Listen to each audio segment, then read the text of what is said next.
Hi, everybody. I'm Kerwin Gaines, host of The Agenda. Welcome back. This week, we're with the Secretary of Labor for the state of Delaware, Secretary Karryl Hubbard. Welcome to The Agenda. Thank you for having me.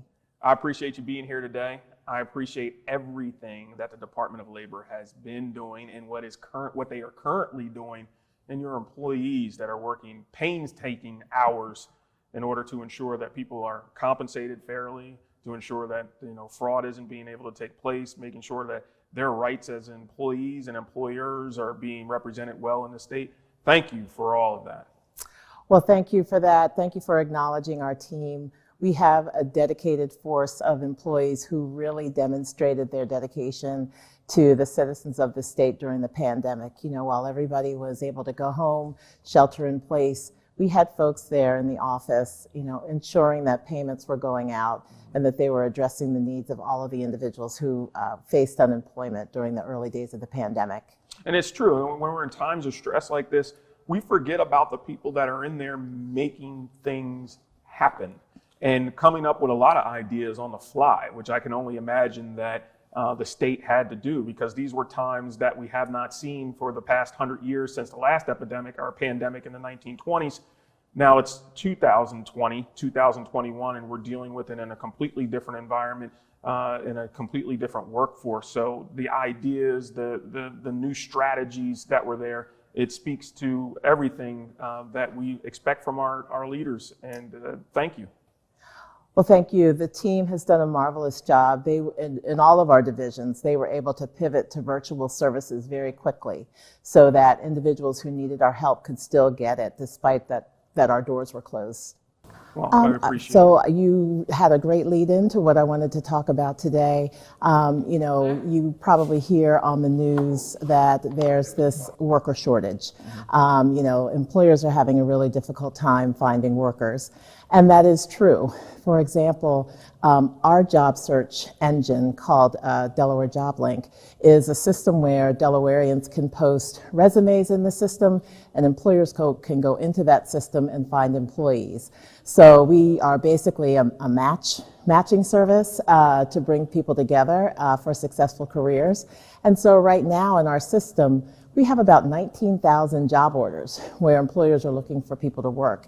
And we've got about 9,000 people looking for work. So there is, a worker shortage, but there's a lot to unpack about what that really means. And I know the Department of Labor has, many avenues, right? So my first job right out of school was working with the Salvation Army in the Workforce Investment Board program. And we were placing people through a Department of Labor contract and knocking down hurdles for them to sustain employment. And I know that the Department of Labor does that. I know that it is more invasive in regards to helping people in the workforce than a lot of Delawareans may know, right? We talked about the Great Resignation. Yes. And it has been, right? You notice it when you're in your grocery store, you notice it when you're taking your car to be serviced, you're noticing it everywhere. And a lot of people don't have confidence in the resiliency of the workforce. Are they wrong? But I know that you do. Tell us a little bit more about what's going on to have that bounce back. Sure. I know folks call it the Great Resignation, but in my mind, it's the Great Shakeup. In many respects, it just depends on who the individual is. We find that older workers who are retirement age or ready to retire, they decided to bow out and say, enough for work. There's a lot more to life than working. And so that group of people have gone. I think there are a number of people who have turned to the gig economy. They were terminated and now know that working for an employer is not what they want to do. It doesn't afford the security that once upon a time work did for individuals. So they're going on their own. So they've made that choice. And then I think you have a group of people who were able to save, perhaps. Save some, money from commuting or just getting unemployment benefits. So they had a little bit set aside to take some time to figure out what they were going to do next. So I do think that this is a temporary situation because ultimately people want to work. And these Delawareans are ready to get back to work. You know, we hear from them every day. They call our offices looking for training, job search assistance, and we are there to provide that help for them. So part of it getting back is our Delaware bouncing back, or people going back to work, is to ensure that there's equity there amongst not only the employers, but the employees, the training that people are receiving, and the treatment that people are receiving. Tell us a little bit more about what the Department of Labor is doing to ensure that. Sure, absolutely. We have a focus on trying to build opportunities for all people, whether they're dislocated workers, whether they're ethnic minorities, women.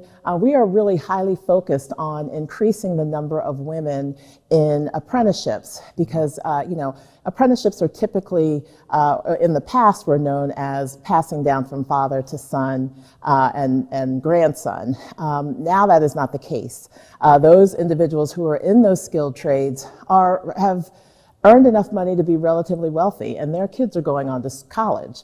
So we need to infuse the skilled trades and, you know, former apprentice opportunities with a whole group of new folks. So if you think about women, normally you don't think about them being in the skilled trades. In Delaware, about 3% of all skilled trade persons are women. So when you think about an infrastructure bill and a desire to enhance our country's infrastructure, if you're taking 50% of the population out of that equation, you're going to really have a problem. So we are trying to provide training programs and really publicize these opportunities for women. They really are, the trades are really livable wage work. And they can really make the difference between, you know, just making it and really getting into the middle class. So we think it's important for women and children across our state to have these opportunities to lift themselves and their children out of poverty and into the middle class. Well, I'm sold on it, right? I think it's a great idea. My question is this: and this is Kerwin's sandbox, right? So we're playing around with this idea. You have a small employer, okay? A person that's doing HVAC work that has 3 or 4 employees, and they say, you know what, we are willing to have someone here that is an apprentice, right? We have the work, but if I bring in another person, it's just going to be too expensive for me. What barriers is the Department of Labor knocking down for situations such as this? You brought up infrastructure, and we're big here at DETV on infrastructure. We're big here on infrastructure accountability because of the amount of money that's going out, both on a federal level and on a state level. I want to see it trickle down. Delawareans want to see it trickle down and improve. And I think part of that is through the trades, right? So if we're building new bridges, we need people that can facilitate those tasks. And right now there's a shortage of it. And if we were here to talk about CDL licenses, we'd be here all day, right? Yes. So, but what is it that we are doing? What is it the Department of Labor is doing to knock down the barriers for people that want to obtain these apprenticeships and these small companies that have the reputation necessary to train people, but do it in a way that may not be as conventional as what we've seen in the past? Well, I will tell you, we do a few things. One of the programs that we work with across the state is called the Pathways to Apprenticeship program. And that does work, that is a pre-apprenticeship program, which is really designed to recruit individuals from the communities. And so they get additional English, math, soft skills work to help prepare them for a career in the trades. As you may know, a number of the labor halls and apprenticeships have a pre-apprenticeship testing regimen that you have to go through. So there's a certain amount of knowledge about math, reading that is required. So these programs are really designed to help people get that background so they can pass the test and are able to get into the apprenticeship. I would also say that we are, the state Department of Labor, we will pay for the classroom portion of the training. So we help small employers.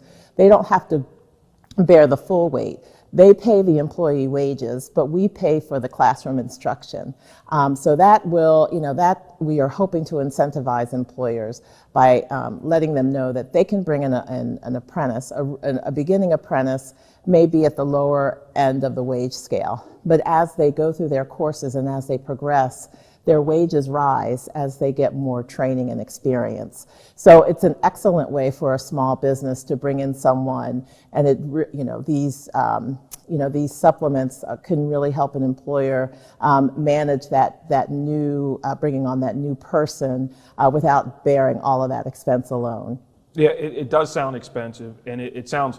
I don't want to say painstaking because it's not, but it's a lot of organization that's necessary to ensure that those resources are getting to the right people, right? Yes. And that I do not believe that the state is saying, no, we don't want to provide these resources. I think the state is saying how best to provide those resources and how best to align them to the people who need it.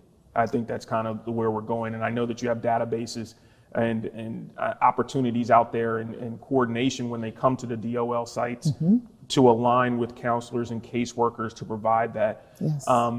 But what are you seeing as the Secretary of Labor in regards to this? I want to go back for a second to the Great Recession, but are you seeing a flood of resumes coming in? Are you seeing a flood of employers with their hands raised saying, Secretary Hubbard, I need drywall people, I need wait staff, I need this, make this happen? Again, I've spoken to a lot of the governor's cabinets, and I don't know how you guys sleep at night with the amount of stress that you have and trying to make everybody happy and make things work.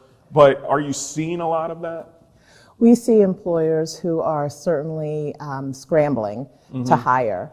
This is an interesting point in history that I think the workers are really kind of in the driver's seat a bit.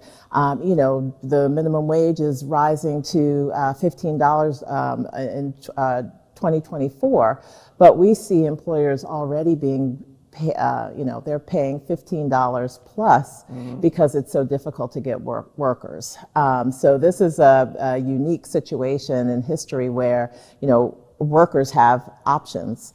And so we do work, though, closely with employers on hiring individuals. And so that's from helping them build their job ads, advertising them on our job sites. But we also work with employers and have conversations about what is it they really need. Right. Some employers are requiring a college degree. Well, if it's an IT job, is that really necessary? Is it a nice to have? Is it nice to have? Exactly. And sort of bringing them to the realization that, okay, we need to take a look at what we've been requiring of our potential employees and making the determination as to what is really needed. And then we can match individuals that have those skills and credentials and certificates with that employer. Mm-hmm. So are you noticing, you're taking me down a path now dealing with college.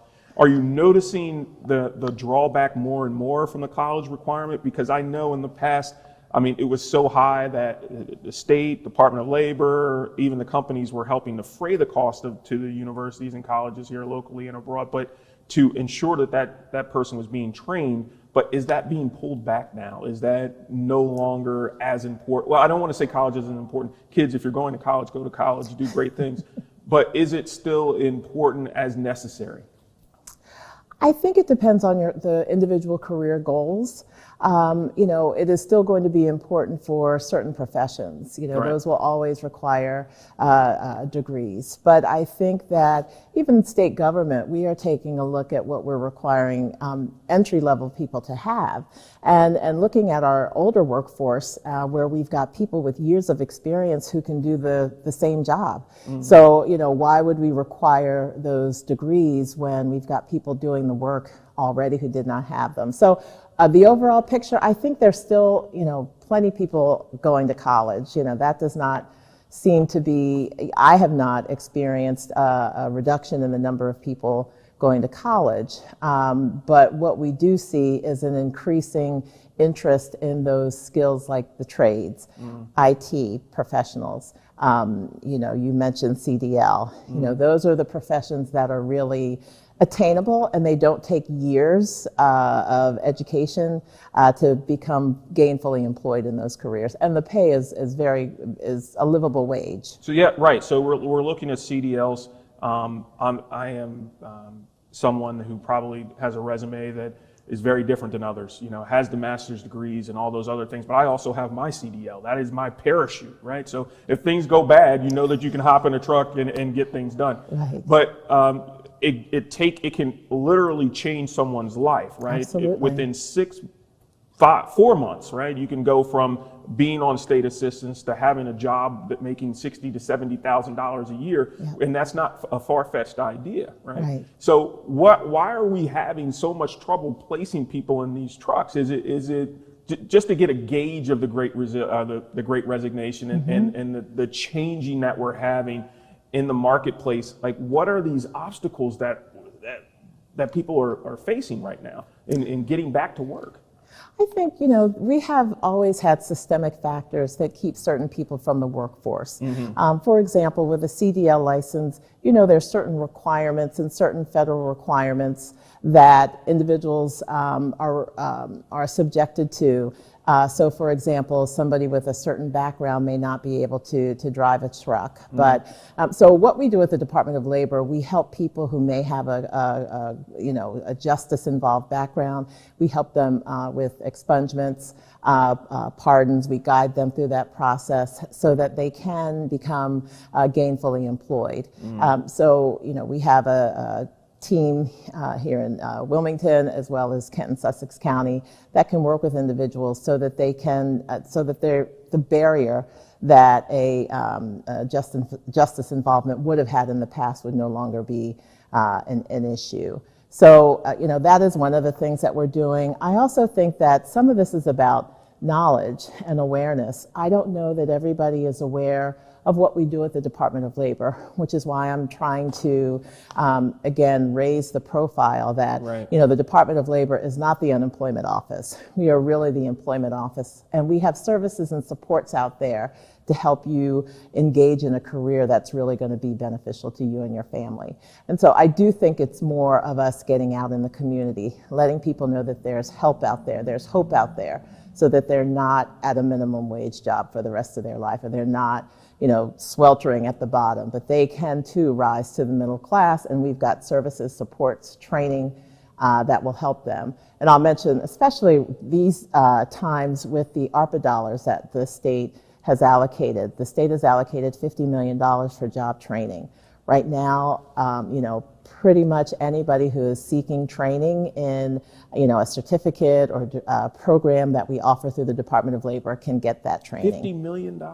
$50 million, yes. Wow. And again, some of that, is for, work at DelDOT, where they're looking for forklift operators, other careers where people are, managing heavy machinery. And then you've got, we've obviously got a health care crisis. We're looking for CNAs, we're looking for medical techs, equipment operators in the healthcare setting. So we hear every day from Christiana Care and other facilities that there's a great need for medical professionals. So it spans the spectrum in many ways.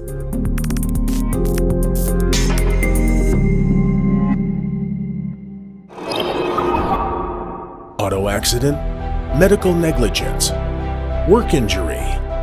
Contact Team Tice, your Delaware personal injury lawyers. Leroy Tice in Wilmington, Delaware, serving and supporting the people of Delaware. Call 302-489-2400. That's 302-489-2400. Online at teamtice.com.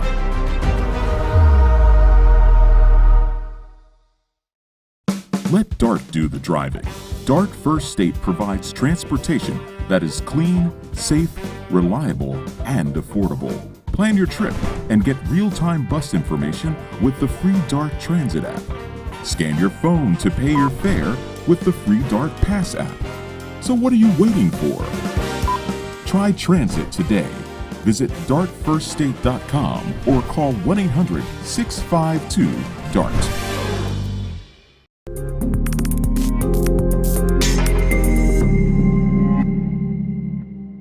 So as we're dealing with all this money and we're dealing with all these great programs that are out there and we're getting things done, we also are having an issue with fraud, right? Fraud within the Department of Labor. And sometimes I'm amazed, but then I say, why am I amazed by this, right? These are just things that happen. Tell us a little bit about how the Department of Labor is helping to fight fraud within insurance claims. Sure. Well, obviously, when the pandemic first hit, the department got slammed with thousands of claims. And, on a typical week or a typical month, we'd pay about 5,000 claims. But during the first weeks of the pandemic, that number grew to like 65,000. Wow. Because, restaurants were closing, everything was closing down, jobs were shedding. And so we were inundated and really had to struggle to catch up to some of the volume that we incurred. We had to bring on almost 150 extra staff people to manage the process because our system was really not designed to manage the kind of issue that occurred following the pandemic. So probably about a year in, the states, and it's not just Delaware, states nationwide began to, there was this surge in the number of claims that kind of came out of nowhere. And then states began to realize that this was fraudulent attempts, fraudulent claims that were being filed, not by people putting hands on keyboards, but systemic, automated systems going in and filing claims and using other people's names and social security numbers that had been, you hear about security breaches all the time, and that information is out on the dark web, and so that enabled folks to fraudsters to get enough information to be able to file claims on behalf of Delawareans. And so we had a security system that is probably similar to one you've seen in the past where you're asked a few questions from your credit history, and then that establishes your identity. So because that information is out there, a lot of fraudsters were able to get through. Since that happened, we have worked with an ID.me provider, which is a more sophisticated identity verification system. So we've been able to stem a lot of those fraud attempts that were coming in, but I will say the backlog in trying to tease through all that fraudulent activity that occurred has prevented us from really getting through all the claims that we need to get benefits out to the legitimate claimants. It's never boring at the Department of Labor, right? No. There's always something to do, and there's always issues that have to be rectified, but at the same time, you're benefiting the people, and we appreciate that. I want to talk more about these training programs because I know you don't have an opportunity all the time to reach as many people as you're reaching now, but I want to talk about the ease of applying for these employment or training positions, I want to talk about how it benefits people and the range of training programs that you have. I know we don't have a lot of time, but if you could speak to that a little bit, I'd appreciate it. Sure. We have 26 different providers that provide our regular training programs. An individual can reach us a number of ways. They can come into our office by appointment only since the pandemic, but it's not a lengthy wait. You can call and get in the next day to come in and use our our Delaware job link, which is joblink.delaware.gov. Okay. That I call the gateway, is the gateway to our services. And there you can find information about all of the training programs that are available through the Department of Labor. And we do things as light touch is just, provide you with a resume, some resume assistance, or as deep end as, sitting with you and guiding you, giving you assessments on where your strengths are and weaknesses are, and helping you define what you want your career to look like. So there's a range of services that we provide directly. Then we have a series of training providers across the state.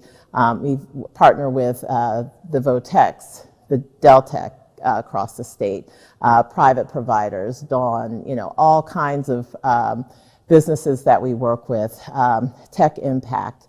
I don't want to start calling out names because I'll be here a while. Right. But what I think it's important if somebody is just starting out and trying to reconnect with work, it's a good start to reach out to Delaware JobLink and get connected. We have a chat feature, and individuals can enter what what is it they're specifically looking for. If it's job training, we can direct them to that. If it's assessments, we can direct them to that. If it's want information about the APEX program, we can do that as well. So some of our most popular training is around CDL, of course, hospitality.